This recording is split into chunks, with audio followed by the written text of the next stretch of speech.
The dBooster2 is a 2-channel phantom-powered signal booster and DI.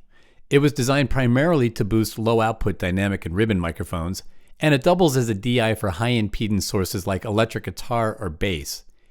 Each channel has a combination input connector that accepts either a 3-pin XLR mic cable or a 1/4-inch standard guitar cable.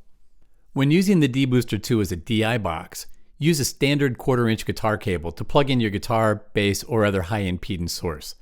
Plug your guitar cable into the input side of the dBooster2. Then connect an XLR cable between the output side of the dBooster2 and your preamp or DAW interface. Once the cables are connected, turn on the phantom power. Phantom power has to be turned on for the dBooster2 to operate. In this DI mode, the dBooster2 has 2 gain settings, either 0 dB, which is just a straight pass-through with no additional gain, or 8 dB if you need more level. When using the dBooster2 as a microphone booster, connect the XLR cable to one of the microphone inputs on the front side of the dBooster2.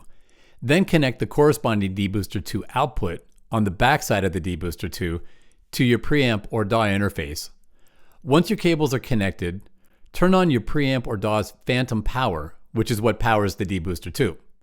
On the dBooster2's input side, you can switch between 12 dB or 20 dB of gain.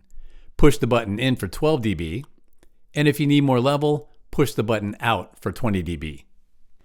Each channel of the dBooster2 can be operated independently with any combination of sources. For instance, you can plug a microphone into one channel and a guitar into the other. Each channel gets its own phantom power from the output cable connected to your preamplifier, DAW, or interface. The dBooster2 is a mic-level device and is not designed to drive line-level inputs. The dBooster2's rugged construction makes it ideal for stage use, and it's covered by a bumper-to-bumper 1-year warranty.